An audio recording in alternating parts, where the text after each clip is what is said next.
நண்பர்கள் அனைவருக்கும் என்னுடைய அன்பான வணக்கங்கள். ஜூன் மாத ராசி பலன் 2025. ஜூன் மாதத்தில் சில முக்கிய கிரக பயிற்சிகள் நடக்க உள்ளன. கிரகங்களின் மாற்றம், சேர்க்கை மற்றும் பார்வை பலன் காரணமாக சில ராசிகளுக்கு சூழ்நிலைகள் அதிர்ஷ்டமானதாக மாறும். அந்த விதத்தில் சில குறிப்பிட்ட ராசியை சேர்ந்தவர்கள் வாழ்க்கையில் முன்னேற்றமும் திடீர் லாபம் கிடைக்க உள்ளது. மேலும் எந்த விஷயங்களில் கவனமாக இருக்க வேண்டும் என்பதை தெரிந்து கொள்வோம். ஜூன் மாதத்தில் கிரக பயிற்சிகள். ஜூன் 6 புதன் கிரகம் மிதுன ராசியில் நுழைகிறார். ஜூன் 7 செவ்வாய் பகவான் சிம்ம ராசியில் பயிற்சிக்கிறார். ஜூன் 15 சூரிய பகவான் மிதுன ராசியில் நுழையக்கூடிய ஆனி மாதம் பிறக்கிறது. ஜூன் 22 புதன் பகவான் கடக ராசிக்கு பயிற்சியாகிறார். ஜூன் 29 சுக்கிர பகவான் ரிஷப ராசியில் நுழைகிறார். ஜூன் மாதத்தில் நடக்கக்கூடிய கிரக பயிற்சிகளால் சில ராசிகளுக்கு வாய்ப்புகளும் அதன் மூலம் நிதி ஆதாயங்களும் அதிகரிக்க உள்ளன. இப்படிப்பட்ட ஜூன் மாதத்தில் 12 ராசிகளுக்கும் என்னென்ன பலன்கள் என்பதை இந்த பதிவில் காண்போம். சிம்மம் ராசி. சிம்ம ராசிக்காரர்களுக்கு கடந்த பல வாரங்களாக மறைவு ஸ்தானத்தில் நீச்சமாக இருந்து வந்த செவ்வாய், அஷ்டமஸ்தானத்தில் மறைந்திருந்த சுக்கிரன் ஆகிய இரண்டுமே பலவீனமான நெருக்கடிகளை ஏற்படுத்தி இருக்கும். இரண்டு கிரகங்களுமே அடுத்தடுத்து சாதகமான இடங்களுக்கு செல்வது சிம்ம ராசிக்கு புதிய உற்சாகத்தை கொடுக்கும். இந்த இதர கிரகங்களின் பெயர்ச்சியும் மிக மிக அதிர்ஷ்டமான இடத்தில் இருப்பதால் சிம்ம ராசிக்காரர்கள் மந்தநிலை மாறி உற்சாகமாக செயல்படுவீர்கள். நிறைய பயணம் செய்யக்கூடிய வாய்ப்புகள் கிடைக்கும். பயணத்தின் மூலம் ஆதாயம் பெறுவீர்கள். இந்த காலகட்டத்தில் பல புதிய லாபகரமான வாய்ப்புகளும் மாற்றங்களும் உங்களை தேடி வரும். இதை சரியாக பயன்படுத்திக் கொள்வது அவசியம். சிம்மராசிக்காரர்களுக்கு ஜூன் மாதத்தில் தன்னம்பிக்கை மற்றும் தனித்துவ திறன் அதிகரிக்கக்கூடியதாக இருக்கும். குரு உங்களுக்கு லாபஸ்தானத்தில் இருப்பதாலும் செவ்வாய் உங்கள் ராசியிலும் வருவதால் உங்களில் சாதுரியம் அதிகரிக்கும். பணம் சேர்ப்பதற்கான முயற்சியில் எதிர்பார்த்த வெற்றி கிடைக்கும். பணியிடத்தில் உங்களின் புத்திசாலித்தனத்தை பயன்படுத்திக் கொள்வீர்கள். உங்களுக்கு பதவி உயர்வு கிடைக்கும் வாய்ப்பு, வேலையில் எதிர்பார்த்த ஏற்றம் கிடைக்கும். இந்த மாதத்தில் திருமண முயற்சியில் ஈடுபட்டால் நல்ல வரன் அமைய வாய்ப்புகள் உண்டு. யாரிடமும் வாக்குவாதங்களையும் பணம் கடன் வாங்குவதையும் தவிர்க்கவும். தான தர்மங்களில் ஈடுபடுவது நல்லது. தொழில் தொடர்பான பயணங்கள் நல்ல அனுகூல பலனை தரும். சிலருக்கு புதிய ஒப்பந்தங்கள் கிடைக்கும். ஜூன் மாதத்தை பொறுத்தவரை 29ஆம் தேதி மேசத்தில் சுக்கிர பகவான் ரிஷபராசிக்குள் பயிற்சியாகிறார். ஆனி 15ஆம் தேதி சூரியன் ரிஷபத்திலிருந்து மிதுன ராசிக்குள் பயிற்சியாகிறார். அதற்கு ஏற்கனவே குரு மற்றும் புதன் பகவான் உள்ளனர். புதன் பகவான் 22ஆம் தேதி கடகராசிக்கு பயிற்சியாகிறார். கேது பகவான் சிம்ம ராசியிலும் குரு கும்பராசியிலும் சனி பகவான் மீனராசியிலும் உள்ளனர். ஜூன் 7ஆம் தேதி ஏகாதசி, 8 மற்றும் 23ஆம் தேதிகளில் பிரதோஷம் வருகிறது. 25ஆம் தேதி அமாவாசை வருகிறது. மேலும் பஞ்சாங்கத்தின்படி இந்த மாதத்தில் ஆந்திராவில் புயல் மழை, நம் எல்லையில் பதற்றம் நிலவுவதற்கு வாய்ப்புகள் உள்ளது.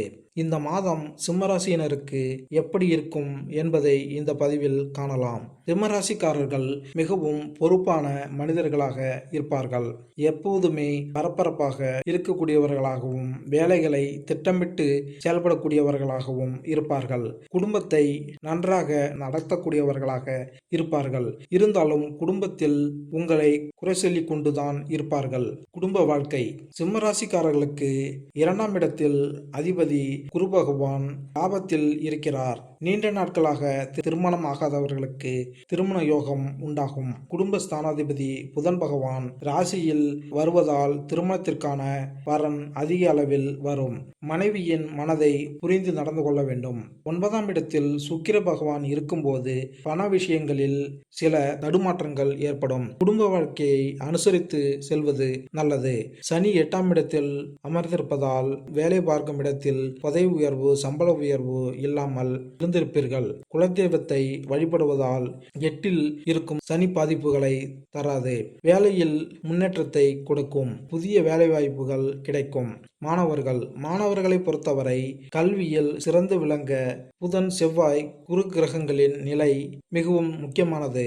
புதனின் அருளால் 9ஆம் வகுப்பு வரை படிக்கும் மாணவர்களுக்கு எல்லா வகையிலும் வெற்றி கிடைக்கும். செவ்வாய் பகவான் முதல் 7 நாட்கள் நீச்சமாக இருப்பதால் 10, 11, 12 மாணவர்களுக்கு சிறு சிறு தடுமாற்றங்கள் இருந்து கொண்டே இருக்கும். ஜூன் 8ஆம் தேதிக்கு பிறகு அருமையான காலகட்டமாக இருக்கும். நல்ல கல்லூரி விரும்பிய துறையில் கிடைக்கும். குரு பகவான் சாதகமாக இருப்பதால் உயர்கல்வி படிப்பதற்கு நல்ல வாய்ப்புகள் அமையும் மாதமாக இருக்கும். தொழில் சுக்கிர பகவான் பாகிஸ்தானத்தில் இருப்பதால் தொழிலில் பட்டையை கிளப்புவீர்கள். சனி உங்களை தடுப்பதால் பணியாட்கள் பிரச்சனை வரும். இருந்தாலும் குலதெய்வத்தை வழிபடுவது அமோகமான பலன்களை தரும்.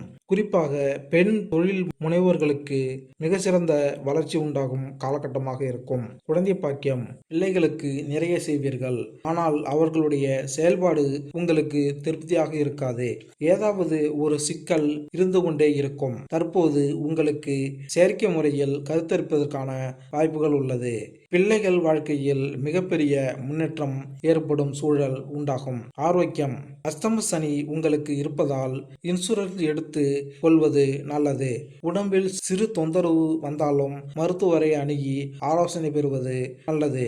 மூட்டு வலி நெஞ்சக நோய் உள்ளிட்டவை உள்ளவர்கள் சரியான மாத்திரைகளை எடுத்துக்கொள்வது நல்லது. முடிந்தால் முழு உடல் பரிசோதனை செய்து கொள்வது நல்ல பலனை தரும். கலைத்துறையினர் பாக்கியத்தில் சுக்கிரன் போகிறார். லாபத்தில் புதன் இருப்பதால் புதிய படங்கள் நாடகங்களில் நடிப்பதற்கு ஒப்பந்தங்கள் வரும். OTT தளங்களில் படங்களை வெளியிடுவதற்கான வாய்ப்புகள் உண்டு. அனைத்து துறை கலைஞர்களுக்கு மாற்றம் முன்னேற்றம் நிறைந்த காலகட்டமாக இருக்கும். அரசியல் சிம்மராசியில் பிறந்த அரசியல் தலைவர்களுக்கு 10ஆம் இடத்தில் சூரியன் இருப்பது சாதகமான சூழ்நிலையை தரும். 15ஆம் தேதி சூரிய பகவான் லாபத்திற்கு வருவது திட்டமிட்டு செயல்பட்டு வெற்றி காண்பீர்கள். தலைமைக்கு நெருக்கமானவர்கள் முக்கிய முடிவுகளை எடுக்கும் காலகட்டமாக இருக்கும். மிகுந்த முன்னேற்றம் மற்றும் எதிர்பார்க்கும் காரியங்களில் வெற்றி கிடைக்கும் நல்ல மாதமாக இருக்கும். பரிகாரம் புதன்கிழமை தோறும் ஸ்ரீ விநாயகருக்கு துர்வாங்கூர் அர்ச்சனை செய்து வந்தால் நன்மை உண்டாகும். மேலும் இந்த பதிவு உங்களுக்கு பிடித்திருந்தால் லைக் பண்ணுங்க, கமெண்ட் பண்ணுங்க, மறக்காம சப்ஸ்கிரைப் பண்ணுங்க. நன்றி, வணக்கம்.